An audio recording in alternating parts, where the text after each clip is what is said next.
It's Saturday night's main event, to quote Elton John from a wrestling theme song 30 years in the future. Saturday night's alright for fighting. It's the final event stop before we get to SummerSlam. Will it be able to make it onto this list? Only one Saturday night main event is in this top 20. Well, only 3 pay-per-views are. Will this one make it in there? Let's find out. Roll the credits.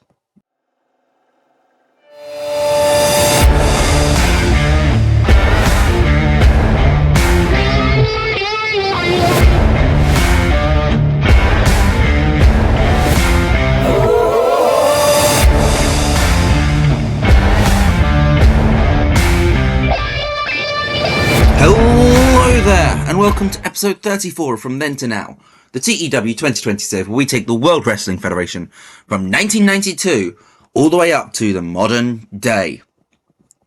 Now in this episode, as we saw in the intro, we've got Saturday night's main event. The final show, big show before we hit SummerSlam. I'm excited for this show, and I hope you guys are too. Let me know in the comments down below, what are you thinking of the SummerSlam card so far? We know we're getting Yokozuna challenging for the world title, or the Ultimate Warrior if he beats him. We have got the British Bulldog challenging for the Intercontinental Championship. Plus, we're going to have the finals of the Bootcamp at SummerSlam. I'm excited. I hope you guys are too. So you know what? That's enough of this waffle. Where are we holding this show? We're returning to the Southeast for the first time since February. And we're going to the Thompson Boiling Arena of the University of Tennessee, Knoxville, Tennessee. Without any further ado though, let's get right into it. And so, ladies and gentlemen, your opening match is a W.A.R. showcase match. Featuring the owner and founder of W.A.R. and SWS, Genichiro Tenryu, taking on former tag team champion in the World Wrestling Federation and legend in Japan, Dr. Death, Steve Williams. Gets a 68 rated opening, and let's get straight into that match, which gets an 81. Jesus Christ. Yep. Tenryu versus Williams is bloody good. It's the closest thing I can get to a proper... I didn't want to bring up... So, none of the actual WAR people, I think, are ready or have the pop to be able to have a big match like this. So, I didn't want to bring up any of them. The only other people I could think of that I could use was Ogawa or Kojima, but they are very much linked into a storyline. So, Dr. Death gets drafted in to showcase WAR. And it's Tenryu, and it's Dr. Death who actually picks up the win, which I think is fair. The audience doesn't really know, let's be honest, the audience doesn't really know who Tenryu are. You guys do, but you guys have 30 years of hindsight and in the internet to see international wrestling. 1992, it wouldn't surprise me if not very many people knew who Genichiro Tenryu was. But I hope this 40-minute match will give him a good little showcase. Williams picks up the win with the Dr. Bomb. We then move on to the Sergeant Slaughter's Bootcamp elimination match as Scotty Riggs defeats Paul Levesque in just over 7 minutes with a roll-up. Levesque gets a 30, a 28 for Riggs, gets a 30 overall, and we made sure to put Slaughter... Oh, we didn't even put Slaughter at Riggs' side. Why did this not get pinged? I don't quite get it. Oh, because it's in a really hot storyline. That explains why it didn't get pinged. But it gets a 30 rating, and Levesque is eliminated. After the match, Oakland slides into the ring and he's chances Scotty Riggs, who has now survived 2 back-to-back elimination matches. Is he going to be able to pull through this and actually avoid the elimination match next time. Riggs cuts a little short promo about how this has lit a fire under him and how he knows now that he needs to sort everything out. He needs to get his act together, and now he's got the fire to go and win this tournament. Gets a 100 rated. Not so bad. Tag team titles are on the line as the Legion of Doom defeats the Powers of Pain. And it is Animal who pins the Warlord. Doomsday Device goes 17 minutes, so it goes long. It goes quite long, actually, yeah. I should point out, this is the first 2-hour Saturday night main event. Yeah, so we're not going to have all the dark matches because we've actually loaded up the actual card with long, good, important matches. Gets a 68 rating.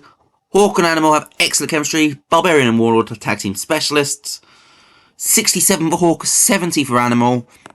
53 for Warlord and a 62 for the Barbarian.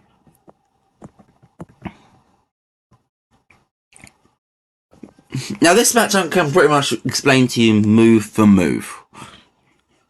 Warrior comes charging in, hits a massive clothesline, which stumbles Yokozuna back into the corner. Ultimate Warrior runs to the other corner, goes to do a tribute to his former tag team partner, to hit a splash in the corner. Yokozuna gets out of the way. Yokozuna picks up Warrior, hits a Samoan drop, tosses Yokozuna, literally picks Warrior up from the floor, tosses him into the corner. He hits a flattening splash into the corner, goes up to the middle rope, bunside drop, 1, 2, 3. Yokozuna squashes the Ultimate Warrior. Gets a 54 rating. And we are guaranteeing Yokozuna versus Hogan at SummerSlam.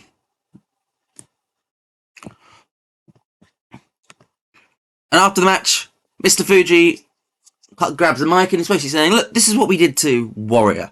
Imagine what we'll do to you, Hogan. You don't have a chance against us. We are going to squash you like a little bug. Fuji-gun are the new dominant force in wrestling.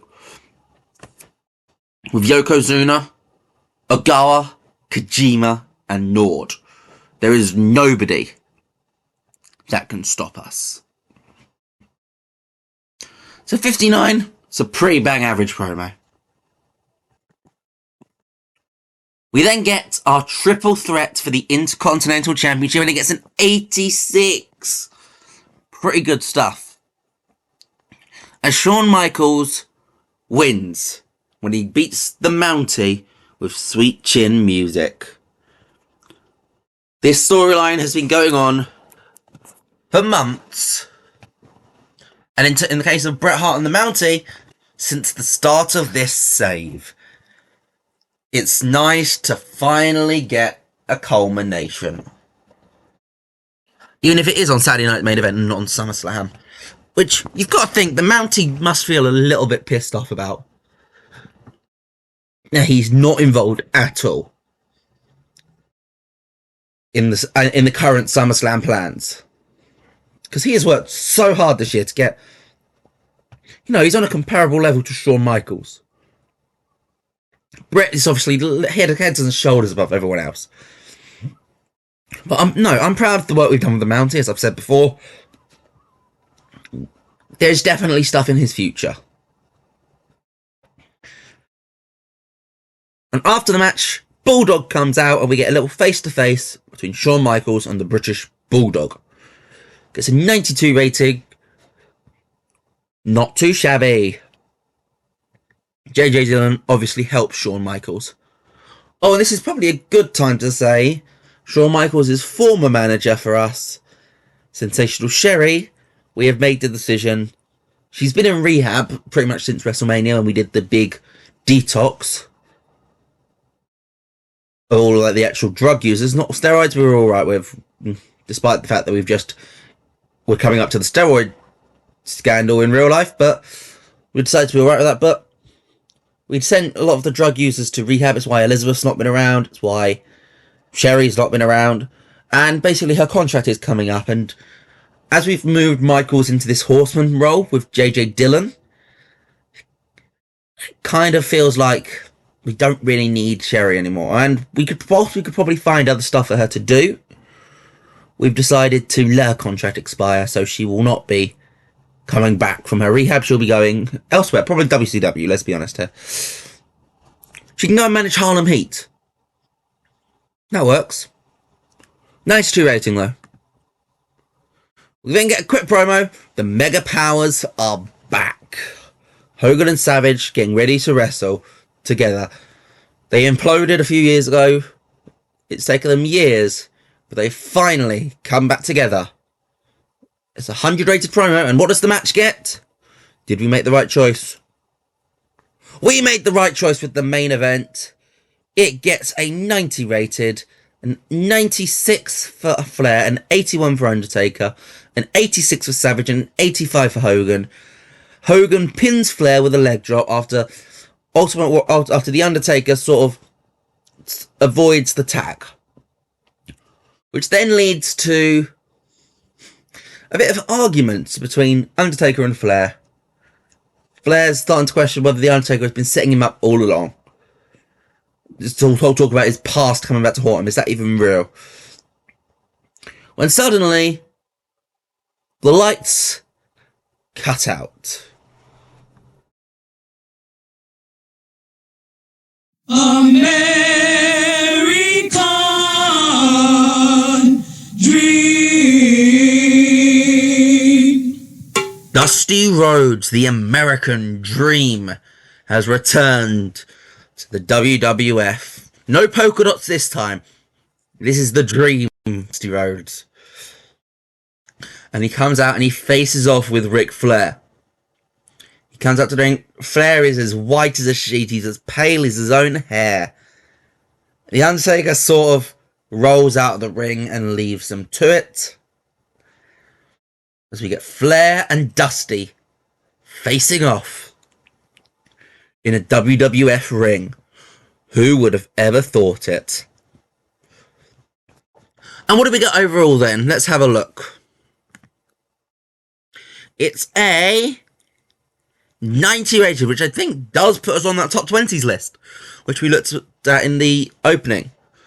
That final run of 5 segments, all in the blues, was brilliant. Williams and Tenryu also having a really good, solid match. I think that was a really good Saturday night main event, a really good expansion into the 2-hour B pay-per-views.